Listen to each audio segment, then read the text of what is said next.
अगर परमेश्वर बलवा करने वाले लोगों को, राजाओं को खत्म कर देता था, परमेश्वर के दूत उन्हें खत्म कर देते थे, तो परमेश्वर शैतान को खत्म क्यों नहीं करता?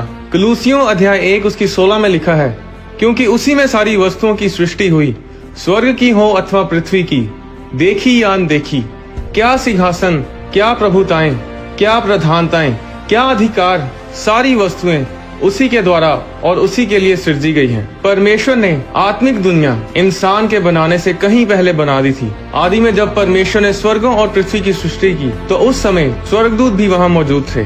अय्यूब अध्याय 38 उसकी 4 और 7 में लिखा है, परमेश्वर ने कहा, जब मैंने पृथ्वी की नींव डाली तब तू कहाँ था? यदि तू समझदार हो तो उत्तर दे। जब कि भोर के तारे एक संग आनंद से गाते थे और परमेश्वर के सब पुत्र जय जयकार करते थे। जब आदम ने अदन के बाग में पाप किया, तो परमेश्वर ने शैतान को उसी समय खत्म क्यों नहीं किया? जब इंसान मरता है तो उसकी आत्मा या तो स्वर्ग में जाती है या फिर नरक में, इसके अलावा कोई और जगह नहीं। इंसान की आत्मा अमर है, अनंत है, आत्मा कभी नहीं मरती। हमारा शरीर तो मिट्टी से बना है और मिट्टी ही में मिल जाएगा, पर आत्मा हमेशा जीवित रहती है। जानते हैं क्यों? क्योंकि आत्मा परमेश्वर के अंदर से निकली है, और जो कुछ परमेश्वर के अंदर से निकलता है वो कभी मरता नहीं, हमेशा जीवित रहता है। मत्ती अध्याय 24 उसकी 35 में लिखा है, प्रभु यीशु ने कहा, मैं तुमसे सच सच कहता हूँ कि जब तक ये सब बातें पूरी ना हो लें, तब तक इस पीढ़ी का अंत ना होगा। आकाश और पृथ्वी टल जाएंगे, परंतु मेरी बातें कभी न टलेंगी, मेरा वचन कभी न टलेगा। परमेश्वर का वचन क्यों न टलेगा? क्योंकि वो परमेश्वर के अंदर से निकला है। जो कुछ परमेश्वर के अंदर से निकलता है वो हमेशा के लिए अमर रहता है, वो कभी नहीं मरता। अब परमेश्वर ने स्वर्ग दूतों को बनाया, उसने उन्हें आत्माएं बनाया। सब स्वर्ग दूत अनंत हैं, अमर हैं, आप उन्हें मार नहीं सकते, उन्हें नाश नहीं कर सकते। शैतान एक गिरा हुआ स्वर्ग दूत है। वो पहले एक अभिषिक्त स्वर्ग दूत था जो परमेश्वर के सिंहासन के सामने उपस्थित रहता था। शैतान जो पहले लूसीफर कहलाता था, वो स्वर्ग का वर्शिप लीडर था, पर जब उसके मन में उसकी सुंदरता और उसके रुतबे पर घमंड आया, तो उसने अपने मन में कहा कि मैं स्वर्ग पर चढ़ूंगा, मैं अपने सिंहासन को ईश्वर के तारागण से अधिक ऊंचा करूंगा और उत्तर दिशा की छोर पर सभा के पर्वत पर विराजूंगा। मैं मेघों से भी ऊंचे ऊंचे स्थानों के ऊपर चढ़ूंगा, मैं परम प्रधान के तुल्य हो जाऊंगा।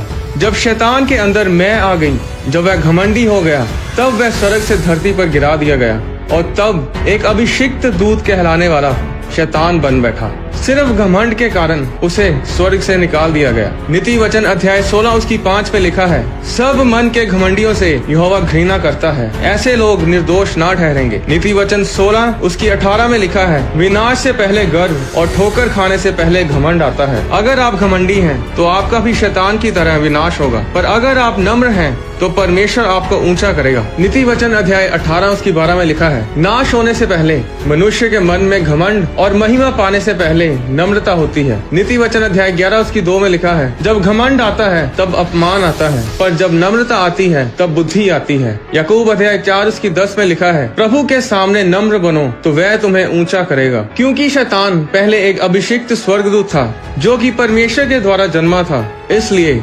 शैतान एक अनंत आत्मा है जो कभी नहीं मर सकता, और यही कारण है कि परमेश्वर शैतान को हमेशा के लिए खत्म नहीं करते। पर जो परमेश्वर करेगा वो ये है कि शैतान को हमेशा के लिए अथाह कुंड में डाल दिया जाएगा। अगर आप बाइबल को ध्यान से पढ़ें तो पूरी बाइबल में ऐसा कहीं नहीं लिखा कि शैतान को मार दिया जाएगा। प्रेरितों के काम अध्याय 12 उसकी 21 में लिखा है, ठहराए हुए दिन हेरोदेस राज्य वस्त्र पहनकर सिंहासन पर बैठा और उनको व्याख्यान देने लगा। तब लोग पुकार उठे, ये तो मनुष्य का नहीं ईश्वर का शब्द है। उसी क्षण प्रभु के एक स्वर्गदूत ने तुरंत उसे मारा, क्योंकि उसने परमेश्वर को महिमा ना दी और वह कीड़े पड़कर मर गया। ऐसा क्यों हुआ? परमेश्वर ने एक इंसानी राजा को इसलिए मार दिया क्योंकि उसने परमेश्वर को महिमा नहीं दी। पर शैतान जिसने सारी दुनिया को भ्रष्ट किया, परमेश्वर उसे क्यों नहीं मारता? क्या परमेश्वर का जोर सिर्फ इंसानों पर ही चलता है? क्या परमेश्वर की शक्ति शैतान के आगे कमजोर पड़ जाती है? नहीं, कभी नहीं, क्योंकि हमारा परमेश्वर यहोवा सर्वशक्तिमान, परम प्रधान और महाबुद्धिमान है। ऐसी कोई तोप नहीं बनी, ऐसा कोई हथियार नहीं बना जो हमारे परमेश्वर के आगे टिक पाए। वो हमेशा से सर्वशक्तिमान था, सर्वशक्तिमान है और सर्वशक्तिमान रहेगा। ना स्वर्ग में, ना धरती पर और ना धरती के नीचे ऐसी कोई चीज नहीं जो परमेश्वर के आगे घुटना ना टेकेगी। वो राजा मार दिया गया क्योंकि वो शरीर में था, उसकी आत्मा नहीं मरी क्योंकि उसकी आत्मा अमर है, पर वो नर्क में गई। परमेश्वर ने जब आदम को बनाया तो उत्पत्ति अध्याय 2:7 में लिखा है, तब यहोवा परमेश्वर ने आदम को भूमि की मिट्टी से रचा और उसके नथनों में जीवन का श्वास फूंक दिया और आदम जीवित प्राणी बन गया। श्वास का इब्रानी शब्द है रूआह, जिसका मतलब है हवा, आत्मा और श्वास। 1 थिस्सलुनीकियों अध्याय 5:23 के अनुसार इंसान एक आत्मा, प्राण और देह है। आप एक देह हैं, यानी शरीर जो मिट्टी से बना है। आत्मा वो है जो परमेश्वर की श्वास से निकली है, परमेश्वर के अंदर से निकली है। आपकी आत्मा परमेश्वर की सांस है और ये अनंत है, ये मर नहीं सकती, क्योंकि शरीर तो मिट्टी से बना है, वो तो मिट्टी में मिल जाएगा। पर आत्मा जो परमेश्वर से निकली है वो कभी नहीं मरती। वो या तो नर्क की आग में हमेशा के लिए सड़ती रहती है या फिर परमेश्वर की हजूरी में स्वर्ग में परमेश्वर के साथ, स्वर्ग दूतों के साथ रहती है। यशाया अध्याय 55:11 में लिखा है, उसी प्रकार से मेरा वचन भी होगा जो मेरे मुख से निकलता है, वह व्यर्थ ठहर कर मेरे पास ना लौटेगा, परंतु जो मेरी इच्छा है उसे वह पूरा करेगा और जिस काम के लिए मैंने उसे भेजा है उसे वह सफल करेगा। इब्रानिया अध्याय 4:12 में लिखा है, क्योंकि परमेश्वर का वचन जीवित और प्रबल है, हर एक 2-धारी तलवार से भी बहुत चौखा है और प्राण और आत्मा को और गांठ गांठ और गूदे गूदे को अलग करके आर पार छेदता है और मन की भावनाओं और विचारों को जांचता है। तो वचन परमेश्वर के अंदर से आता है और इसीलिए वो अमर रहता है, वह कभी नहीं मरता। इसलिए अगर वचन में लिखा है कि यीशु मसीह के कोड़े खाने से तुम चंगे हो चुके हो, तो इसका मतलब है कि तुम चंगे हो चुके हो। ये हो चुका है, इसे कोई नहीं बदल सकता। अगर परमेश्वर ने कहा कि धर्मी जन धन्य होगा और उसका भला ही होगा, उसके घर के भीतर की स्त्री फलवंत दाखलता सी होगी, उसकी मेज के चारों ओर उसके बालक जलपाई के पौधे से होंगे, वह अपने नाती पोतों को देखने पाएगा, वह लंबी आयु जी कर अपने पूरे बुढ़ापे में जाएगा, तो नर्क के किसी भी शैतान में इतनी हिम्मत नहीं कि इस वचन को खत्म कर सके। अगर परमेश्वर ने कह दिया कि ऐसा होगा तो मतलब ऐसा ही होगा। परमेश्वर के वचन में कोई अगर मगर नहीं होता। जिस शैतान को लोगों ने हौवा बना रखा है उसमें इतनी भी ताकत नहीं कि एक छोटी सी चींटी को भी मार गिराए। अगर आज वो लोगों को तंग कर पा रहा है तो इसलिए क्योंकि परमेश्वर ने उसे छूट दी है ये सब करने की। पर वही लोग शैतान के प्रभाव में आते हैं जो परमेश्वर की हजूरी से बाहर हैं। आज लोग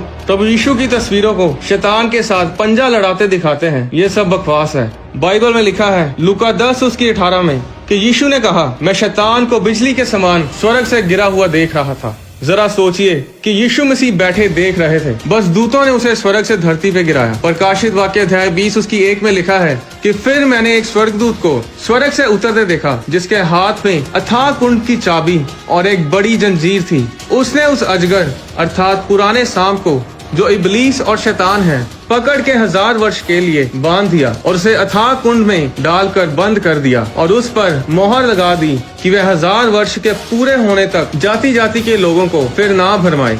इस वचन में ये नहीं लिखा गया कि फिर माइकल, जो सारे स्वर्गदूतों की सेना का प्रधान है, शैतान से लड़ा और बहुत भारी जंग हुई और उसने फिर शैतान को बांधा और अथाह कुंड में डाल दिया। ऐसा नहीं लिखा गया।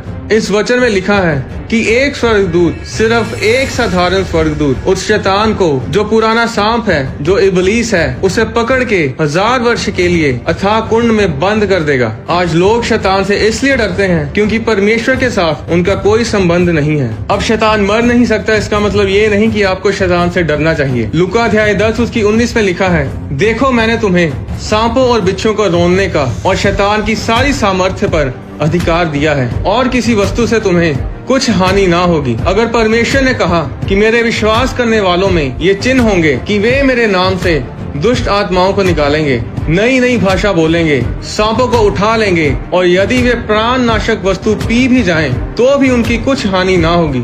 वे बीमारों पर हाथ रखेंगे और वे चंगे हो जाएंगे। अगर परमेश्वर ने ये कहा है तो ऐसा ही होगा। पर सवाल ये है कि क्या आप एक विश्वासी हैं?